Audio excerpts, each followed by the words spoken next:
Shalom.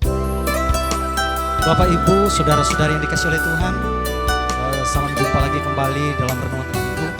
Saya percaya dimanapun kita berada, kita boleh bersama-sama untuk menikmati Tuhan.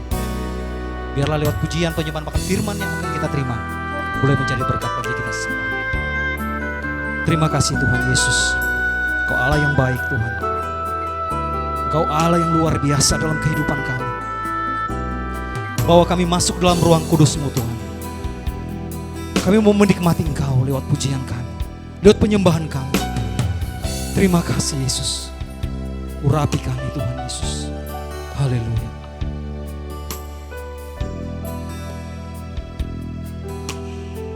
Terima kasih. Masuk ruang Maha Kudus dengan darah anak domba.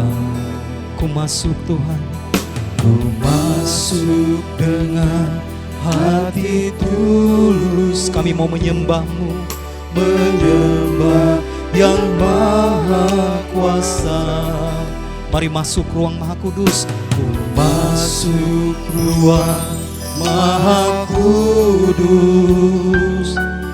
dengan darah anak domba. Ku masuk dengan hati tulus. Kami mau menyembah Tuhan, menyembah yang maha kuasa. Ku menyembah-Mu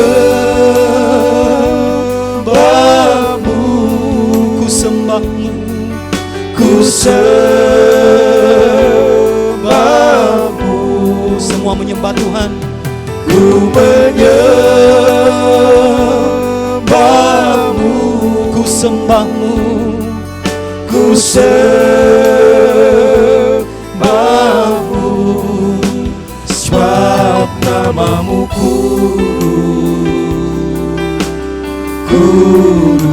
kudus Tuhan. Mari kita masuk dalam hadirat. Yang di rumah mari katakan, masuk ruang Maha Kudus dengan darah-Mu, dengan darah anak domba, bahwa kami lebih Tuhan. ku masuk dengan hati tulus, Kami rindu menyembah-Mu, menyembah yang maha. sekali lagi katakan, ku masuk ruang-Mu Tuhan. Ku masuk ruang Maha Kudus dengan darah anak domba. Ku masuk dengan hati tulus, Menyembah-Mu, menyembah yang maha. mari angkat tangan semua dimanapun kau berada, katakan, Ku menyembahmu, ku sembah-Mu Tuhan. ku sembahmu, Ku menyembah-Mu, ku menyembahmu, ku sembah-Mu, ku sembahmu, sebab namamu kudus Tuhan. mari buka kedua tanganmu dalam hadirat Tuhan, katakan, ku menyembah-Mu. Ku menyembahmu, ku sembahmu. Kau melihat setiap tangan yang terangkat dalam hadirat-Mu Tuhan. Ku menyembahmu, Kami rindu lawatan jamahan Tuhan. Haleluya. ku sembahmu, sebab namamu kudus, kudus Tuhan. Sebab namamu kudus, Yesusku. Sebab namamu kudus, kudus. Sekali lagi, katakan, sebab namamu kudus. Sebab namamu kudus, Kau kudus, Yesusku. kudus Tuhan. Mari kita sembah Dia. Haleluya. Kudus Engkau Allah yang kudus. kudus Engkau Allah yang kudus. kami selalu Kami menyembah-Mu Tuhan. kuduslah Tuhan. Yesus. Allah yang disembah, Allah yang dipuji, Mari sembah, tinggikan. tinggikan Dia. Oh Yesus, Jesus, karalamaya Raja, terpujilah Kau Tuhan, kekal selamanya. Glory, glory bagimu. Haleluya.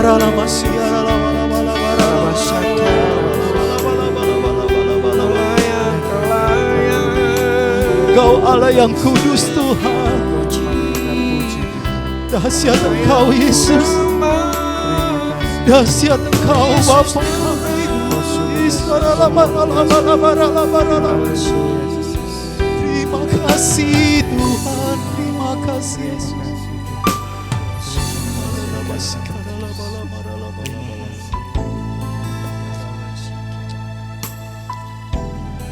Terima kasih Yesus. Nikmati Tuhan saudara. Dimanapun saat ini engkau berada, apapun situasi keadaan yang kau alami hari-hari ini, tangan Tuhan tidak kurang panjang untuk menolong. Bahkan telinganya tidak kurang tajam untuk mendengar setiap doa dan seruan.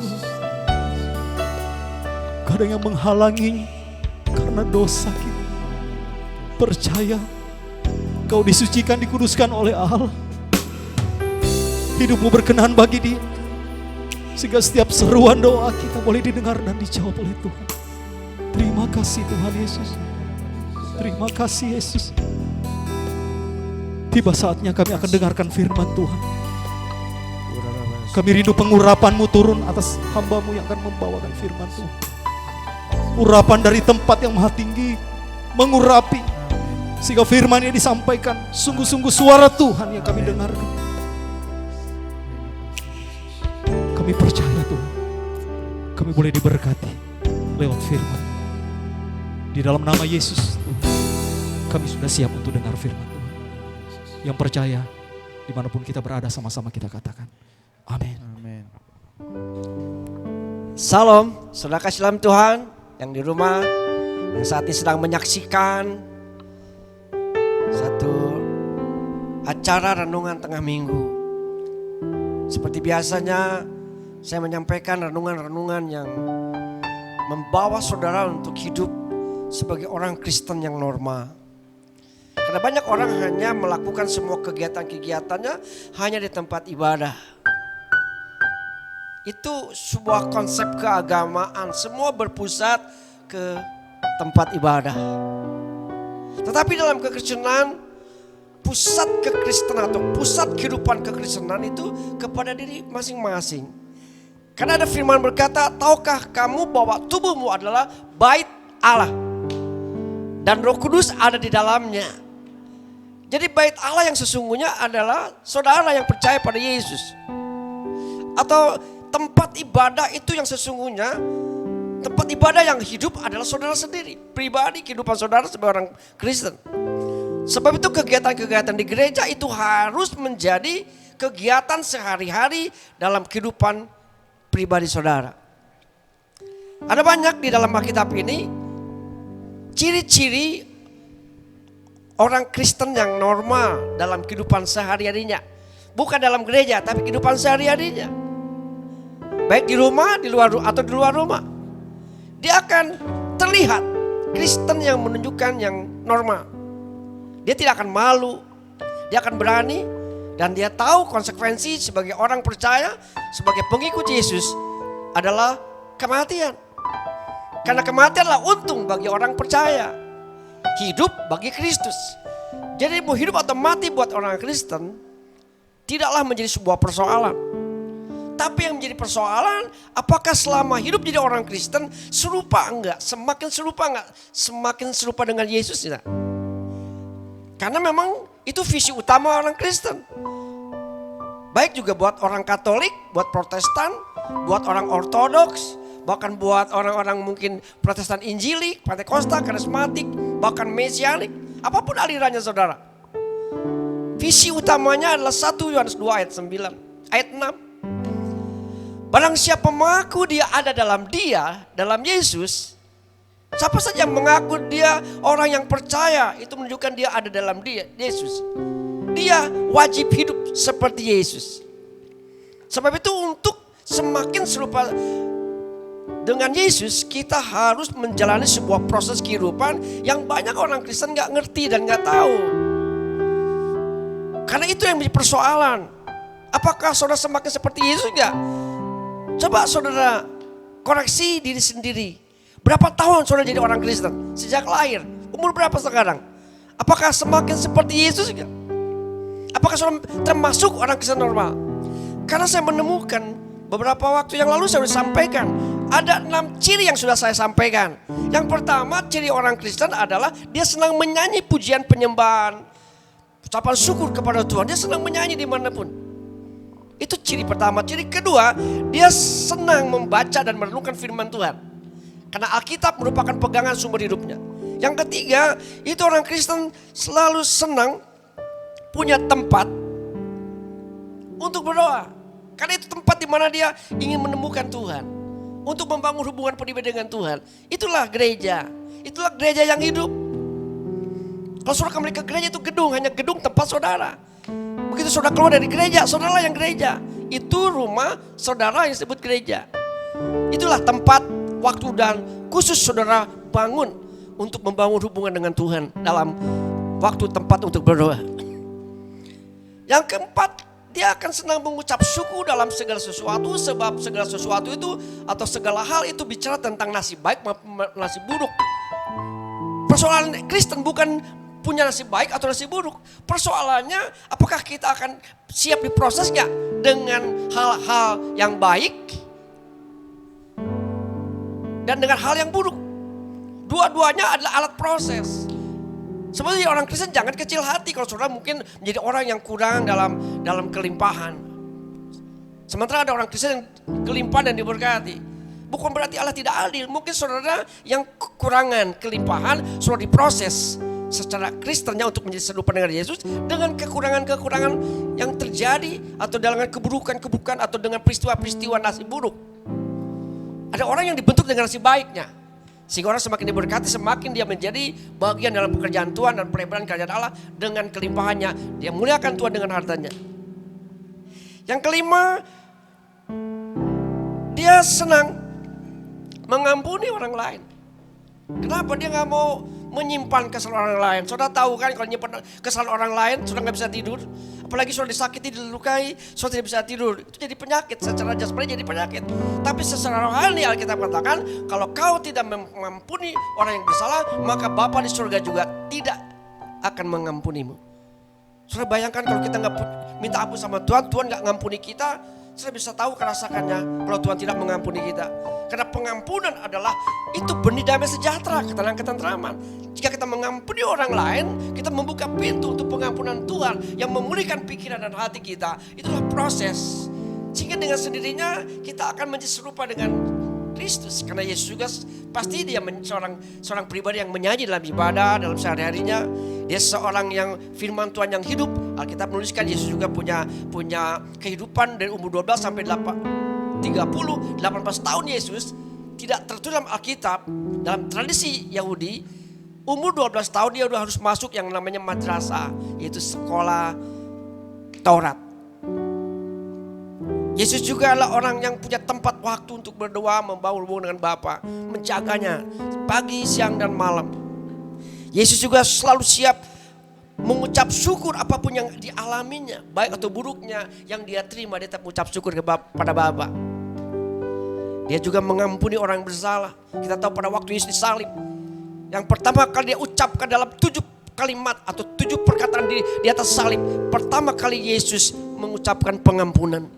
Bapa, ampunilah mereka karena mereka tidak tahu apa yang mereka lakukan. Yesus selalu mengampuni. Selalu mengampuni.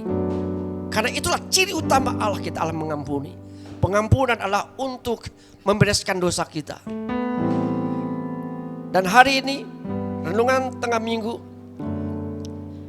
ciri keenam dari orang Kristen yang normal adalah senang untuk bersaksi tentang Yesus dan pengalaman pribadinya dengan Yesus. Jadi dia bersaksi tentang siapa Yesus itu. Dia akan punya pengalaman secara teori, secara wacana, mungkin juga secara pengalaman saya pribadi. Karena firman-Nya berkata di dalam 1 Petrus 2 ayat 9. Di sana dikatakan, ini Rasul Petrus sebagai murid yang paling menonjol sebagai saksi Tuhan. Di awal pertama dia dipenuhi Roh Kudus. Bagaimana diurapi dia berkhotbah 1 kali, 3.000 orang bertobat. Kenapa? Karena dia punya pengalaman-pengalaman yang lebih unik daripada rasul lainnya. Sebab itu dia mengatakan begini, tetapi kamulah bangsa yang terpilih. Kalau saudara adalah satu bangsa yang percaya kepada Yesus, saudara menjadi bangsa yang telah dipilih oleh Tuhan. Imamat yang rajani. Satu kumpulan orang-orang percaya yang harus menjadi para imam yang punya kewibawaan raja. Karena Yesus adalah imam agung, imam besar agung kita. tapi dia juga raja di atas segala raja kita. Jadi keimaman Yesus dan sifat kerajaan atau kewibawan kerajaan, sifat kerajaan Yesus itu dibagikan kepada orang-orang percaya. Karena diberikan kuasanya. Pergilah. Ya, pergilah. Tuhan membagi kuasa kepada murid-muridnya. Dan mencurahkan Roh Kudusnya. Karena firman Tuhan berkata, kamu akan jadi saksiku. Kalau Roh Kudus turun atasmu. Dan kau akan jadi saksi di Yerusalem, Yudea. Dan sampai ke ujung dunia. Kamu tidak hanya sebagai bangsa yang terpilih dikatakan kamu juga imamat dan rajani. Artinya sebuah kumpulan kerajaan yang terdiri pada keimaman yang kewibawaannya sebagai raja. Kamu bangsa yang kudus. Dan menjadi kepunyaan Allah sendiri. Dan firman selanjutnya berkata supaya kamu memberitakan perbuatan-perbuatan yang besar dari Dia.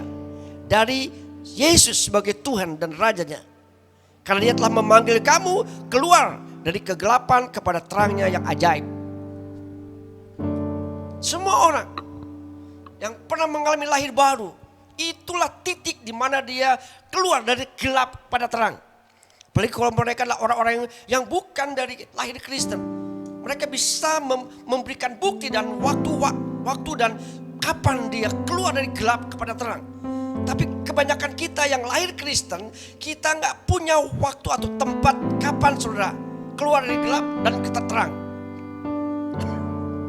Makanya orang-orang yang dari luar Kristen, dia menjadi percaya pada Yesus, dia dilahirkan baru. Itulah hari di mana dia bisa tahu tanggal dan waktu dan saatnya dan di mana dia mengalami keluar dari terang pada gelap. Dan mereka akan bersaksi bagaimana di gelap dan bagaimana di terang. Dia bisa membedakannya dan dia akan bercerita betapa susahnya, betapa menderitaannya dalam kegelapan tanpa Tuhan yang hidup, tanpa Tuhan yang mungkin disembah tapi semua selalu tidak memberikan kepastian yang kuat, selalu mudah-mudahan. Tetapi begitu dia lahir baru dalam Kristus, dia masuk dalam terang Kristus. Itulah gereja. Eklesia. Artinya orang-orang yang dikeluarkan dari gelap kepada terangnya yang ajaib. Di terang itulah saudara akan banyak pengalaman-pengalaman lagi. Ada pengalaman kelahiran baru, ada pengalaman dalam kegelapan. Pengalaman hal lahir baru lalu masuk dalam pengalaman hidup dalam Tuhan. Jadi ciri ke dalam orang Kristen normal adalah dia senang bersaksi tentang Yesus dan pengalaman hidup rohaninya. Setiap hari dia kalau ketemu orang selalu ingin bercerita tentang siapa Yesus. Dan dia akan berbahagia jika dia bisa memberitakannya. Bahkan dia rela dianiaya, menderita, bahkan siap mati. Demi nama Yesus disampaikan kepada banyak orang. Mereka akan bersaksi, akan senang. Bagaimana dengan saudara? Adakah kesukaan, kesenangan untuk bersaksi? Dan kita harus jujur, kebanyakan kita orang Kristen. Apalagi yang lahir Kristen. Seringkali kita tidak punya kesukaan untuk bersaksi atau menyaksikan tentang Tuhan. Jadi kalau kita ketemu dengan orang, kita bersaksi tentang Tuhan yang baik, yang hebat, yang luar biasa, yang hidup. Sehingga orang-orang yang dalam kegelapan, kita terangi. Kan Tuhan katakan kamu terang. Saudara tidak disuruh jadi terang, tidak. Kamu terang dunia itu. Kamu juga tidak disuruh jadi garam dunia, tidak. Tuhan bilang kamu garam dunia. Sejak saudara percaya, saudara jadi terang dunia. Begitu saudara percaya, saudara garam dunia. Jadi itulah saudara bahwa saudara garam dunia, saudara terang dunia.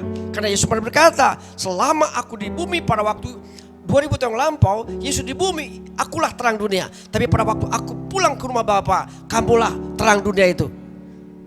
Menyaksikan dengan Yesus, tentang Yesus. Lewat kehidupan, lewat sikap perilaku, lewat gaya hidup, lewat motivasi, pola berpikir, sikap hati. Tentunya bersumber dari pola pikir Yesus. Sikap hati Yesus. Motivasi Yesus. Dan gaya hidup Yesus. Itulah ciri yang paling tajam. Sinar kebenaran Kristus. Dan saudara layak disebut terang dunia. Yang bersumber dari Yesus sebagai terang dunia, sumber utamanya. Sebab itu saudara, senanglah untuk bersaksi. Karena amanat agung Tuhan berkata, pergilah ke seluruh dunia, beritakanlah Injil pada segala makhluk. Barang siapa percaya kepada namanya dan dibaptis akan diselamatkan. Saudara punya perintah dan amanat dari Tuhan. Pergilah jadi saksi Tuhan. Sesederhana mungkin. Tidak harus punya banyak tentang pengetahuan Alkitab. Nyatakanlah kehidupan Yesus dalam semua orang. Orang akan membacanya. Karena kamu adalah surat Kristus yang terbuka dan dapat dibaca oleh semua orang. Tidak mengupayakan, sudah sewajarnya jadi orang Kristen. Secara normal melakukan apa yang tugas Tuhan. Demikianlah firman Tuhan untuk renungan tengah minggu ini. Laksanakan, Tuhan memberkati. Saya mau berdoa buat saudara. Bapa di surga, hamba berdoa buat semua yang menyaksikan renungan tengah minggu ini. Kami percaya tidak semua orang menanggapi, karena dianggap sesuatu yang cukup berat. Tapi kami berdoa sekiranya Roh Kudus berikan kekuatan, kemampuan buat mereka yang rindu. Berikan pengurapan, berikan kemampuan, hikmat, pengetahuan, pengertian, dan pengalaman-pengalaman untuk punya pengalaman rohani dengan Roh Kudus. Dan pengalaman itu menjadi sebuah modal untuk bersaksi bagaimana Tuhan hidup dalam hidup mereka ini Tuhan. Buatlah mereka mengalami Tuhan dalam kehidupan sehari-hari, supaya setiap hari mereka bisa mengalami Tuhan. Dan mereka dapat bersaksi tentang pengalaman di dalam Tuhan.